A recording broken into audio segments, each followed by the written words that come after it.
Salam Rahayu dan salam budaya bagi saudaraku pecinta budaya Nusantara. Mari kita simak dan nikmati kembali lanjutan kisah legenda penangsang dalam Kidung Tahta Asmara karya Nasirun Purwokarto.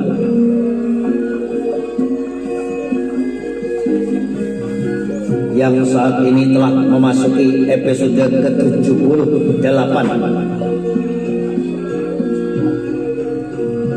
dengan judul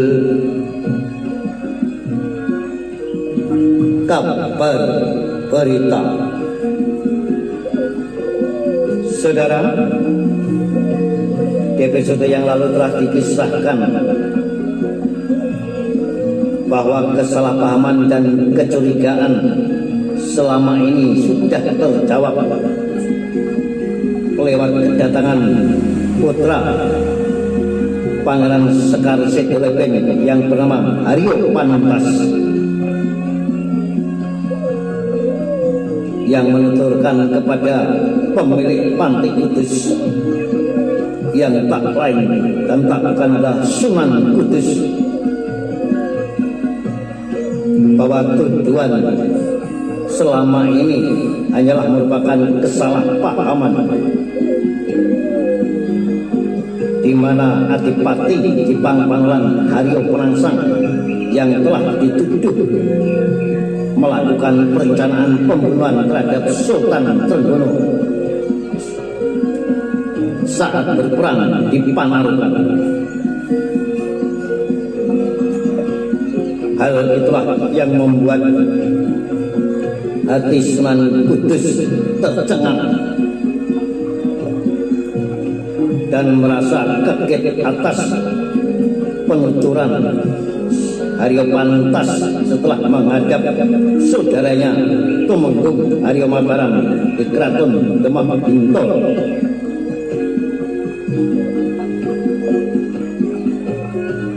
Sultan Mukmin ternyata tak seburuk yang kami kira.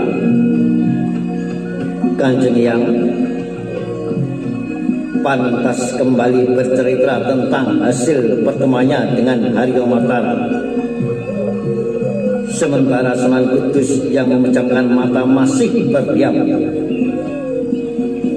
Kalau selama ini Kang Mas Haryo Panuntun merasa kecewa dengan naiknya Dimas Mukmin sebagai sultan, ternyata tidak seburuk itu keadaannya. Karena justru beliau pun terbuka untuk meminta maaf kepada kita. Bukankah ini etikat baik daripada mengusulkan menggelar sebuah pengadilan terbuka yang demikian penegasan Haryo Panuntas kepada Sunan Kudus. Dan pemuda itu kemudian menuturkan cerita yang didapatnya dari Haryo Mataram, pengawal sultan yang konon sering diajaknya bercerita bahwa sesungguhnya Sultan Mukmin telah lama menderita dengan ketidakjelasan masalahnya.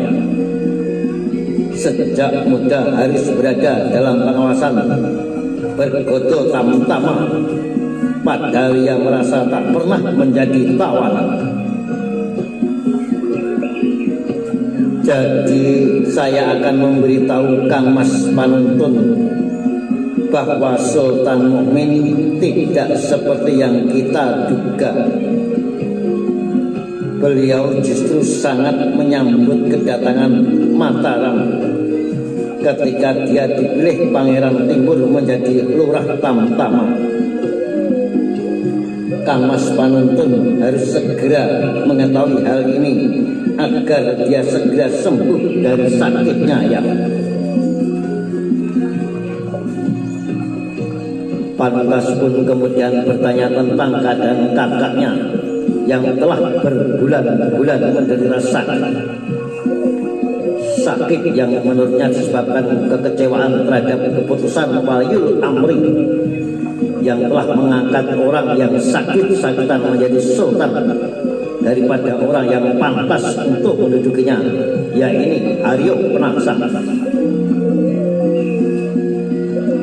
Apakah Kang Mas Panuntun sudah sembuh Kanjeng Eyang? Panuntas mengulang tanyanya ketika Sunan Kudus yang ditanya masih juga terdiam.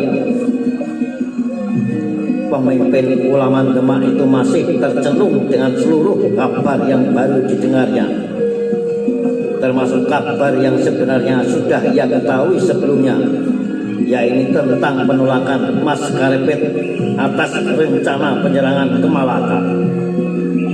Sunan Kudus mendapatkan cerita itu dari laporan Ki Patih Sungging Badarju, Patih Kadipaten Jepara yang telah diutus Retno Kencana untuk memberitahunya. Dalam Paseban Agung yang semestinya seorang sultan segera menentukan kepastian keberangkatan, justru tidak ada keputusan apapun. Semua karena Sultan Mukmin yang mendadak jatuh pingsan sebelum akhir pembahasan. Hingga dalam pertemuan di Jepara, Sunan Gunung Jati meminta agar ada pendamping kepemimpinan Kesultanan. Karena kalau hanya diserahkan kepada seorang Mahapatih Pamekasan, pemerintahan tak mungkin bisa berjalan lancar. Ulama Gunung Jati itu mengusulkan agar Retno Kencana sebagai putri tertua Sultan Trenggono bisa mendampingi adiknya Sultan Mukmin sebagai sosok yang selama ini mampu menjadi pemersatu keakraban. Istri Pangeran Hadiri itu dinilai sangat mampu menjadi pendamping Sultan. Karena kalau dibiarkan, Kesultanan selalu berada dalam ketidakpastian karena selalu bergantung pada kesehatan Sultan. Dan Sunan Gunung Jati menganggap Retno Kencana cocok karena putri sulung Sultan Trenggono tersebut memang berwatak tegas, sementara Mahapatih Pamekasan bukanlah sosok yang bisa memutuskan dengan cepat dan tepat. Karena adik Sultan Trenggono tersebut lebih tepat menjadi seorang pemikir dan sekedar pelaksana, bukan penentu kebijakan yang mampu mendampingi Sultan. Namun Retno Kencana tidak bisa langsung memberikan jawaban atas permintaan Sunan Gunung Jati tersebut.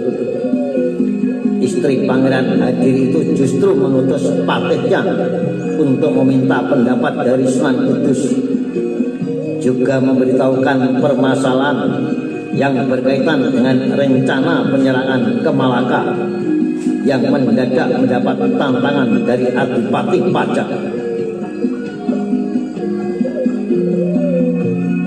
Bagaimana baiknya menyelesaikan pertentangan ini?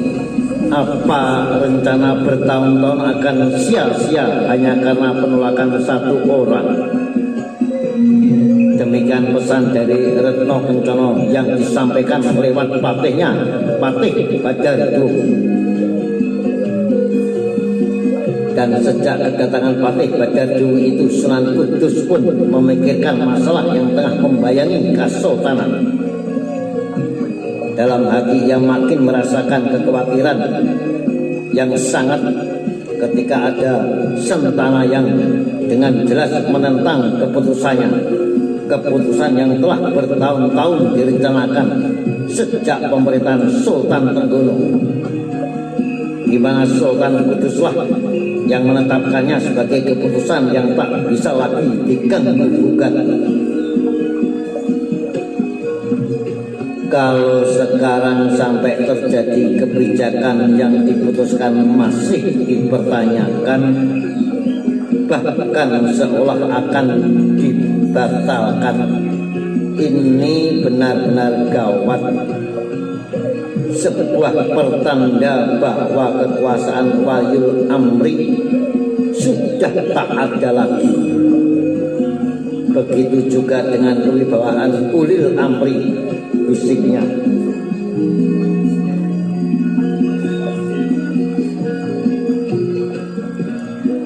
Haryo Panuntas yang merasa pertanyaannya tak dihiraukan mencoba menunggu hingga Ulaman Demak itu membuka matanya. Pemuda anak Pangeran Sekar Sedoing Lepen dari istri Putri Jepara itu pun kembali melayangkan pandangannya ke pelataran,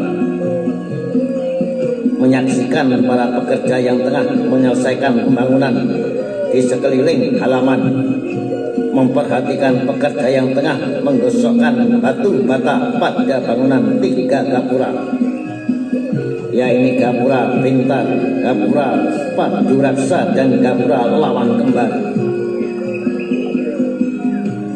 Ia masih terpesona pada bangunan gapura Pintar yang menyerupai gerbang gunungan yang tengahnya terbelah.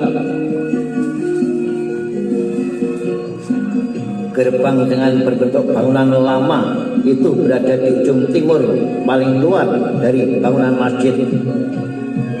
Sementara di Serambi terdapat gapura Lawang Kembar yang dibangun sebagai pembatas wilayah luar dan dalam. Sedangkan gapura Paduraksa menandai pembagian ruang menuju ruang utama. Haryo Panuntas benar-benar mengagumi bangunan rancangan Sunan Kudus tersebut. Saat ia tengah memandang ke arah pelataran, tiba-tiba seekor kuda berderap masuk ke halaman. "Kang Mas Amir Hasan," ucap Haryo Panuntas, dan Sunan Kudus kaget mendengar anak laki-lakinya disebut namanya oleh Panuntas.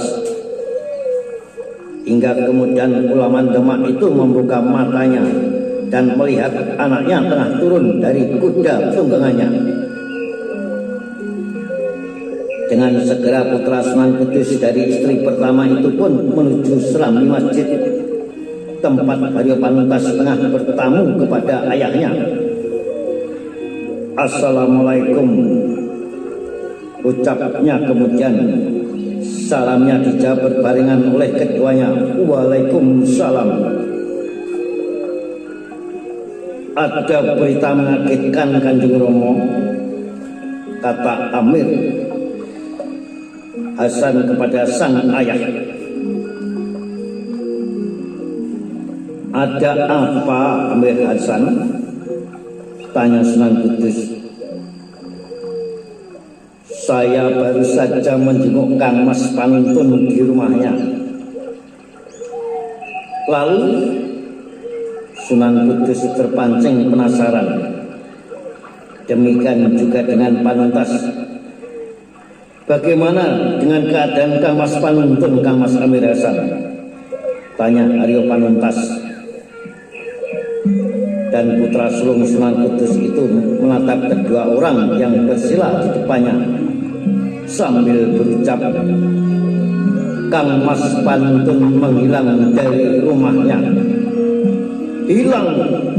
berbarengan Sunan Kudus dan Panuntas terhenyak. Menurut ibundanya, Kang Mas Panuntun pergi berpamitan hendak ke sungai, katanya hendak mandi, tapi sampai sore tidak pulang. Bahkan sampai sekarang ibundanya sudah melacak ke tempat biasa Kang Mas Panuntun mandi, namun yang dicari tidak ada. Hanya apa?" tanya Haryo Panuntas. "Di pinggiran kali banyak terserak sebaran pangkal kecubung. Ibundanya khawatir Kang Mas Haryo Panuntun mabuk kecubung lalu tercebur ke dalam sungai." Demikian penuturan Amir Hasan putra sang Sunan Kudus tentang hilangnya Raden Haryo Panuntun. Nah, saudara, sampai berjumpa di lanjutan kisah legenda penangsang dalam Kidung Baka Asmara berikutnya. Salam Melayu, salam budaya, sampai jumpa.